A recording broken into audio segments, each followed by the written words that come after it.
J'interviens. Vous savez, l'ACFAS est une institution, comme on l'a vu toute la semaine, qui fait la promotion de la science en français, et elle a été créée en 1923. Et en 1933, elle a tenu son premier congrès.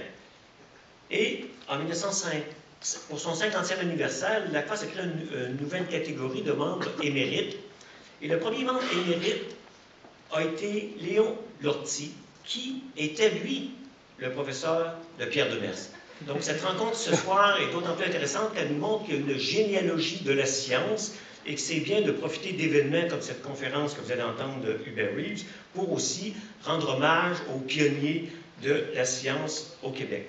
Donc, Pierre Demers, qui est né en 1914, a eu son baccalauréat Essar summa cum laude, comme on le disait à l'époque en latin à l'Université de Montréal, en 1933. Mais 1933, c'est aussi le premier congrès de l'ACFAS, et imaginez-vous que Pierre Demers était présent donc, à Montréal au premier congrès de l'ACFAS. Mais mieux encore, au deuxième congrès de l'ACFAS, qui était tenu à Québec en 1934, Pierre Demers était présent.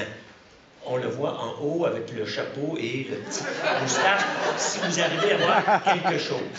Et donc, c'est non seulement un pionnier, mais c'est quelqu'un qui a connu l'histoire de l'ACFAS tout au long jusqu'à nos jours. Bien sûr, ensuite, Pierre Demers a fait des études. Et l'ACFAS était présente à ses côtés aussi, parce que l'ACFAS, en plus de faire la promotion de la science, donnait des bourses aux jeunes. Et en 1937, donc Pierre Demers a eu une bourse d'études pour faire un stage d'été à l'Université de Cornell. Et ensuite, il va continuer ses travaux à Paris avec Joliot-Curie en physique nucléaire. Et donc, il va nous revenir ici juste au déclenchement de la guerre en 1939.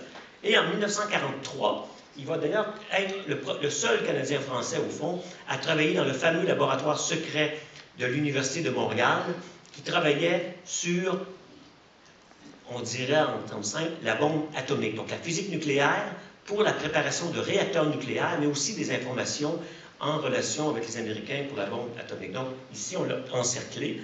Il était là, donc, 1943 à 1946, et il va donc travailler sur une technique à l'époque qui était très importante, sur les émulsions photographiques pour détecter des rayons cosmiques. Donc, les particules qui traversent l'univers.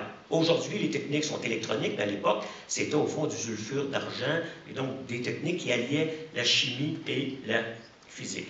À partir de 1947, il va devenir donc professeur à l'Université de Montréal, et on le voit ici avec son équipe, lancer au fond des ballons pour justement détecter dans la haute atmosphère les rayons cosmiques grâce aux détecteurs qu'il a mis au point.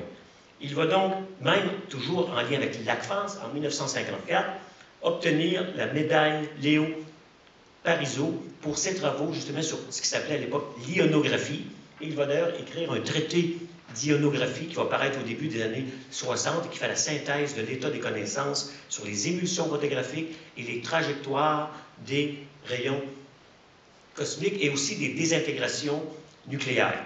Que ce soit l'uranium-235 ou tout type de désintégration, on peut les détecter avec le type d'émulsion sur lequel travaillait M. Demers. Et donc, finalement, il va prendre sa retraite en 1980, sa retraite de professeur de physique, mais il va demeurer très actif, surtout, et encore là, le lien avec l'ACFAS, pour faire la promotion du français comme langue scientifique.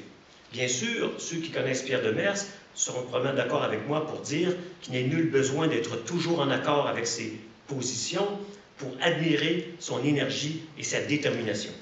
L'ACFAS est donc heureuse de compter Pierre Demers parmi ses membres émérites.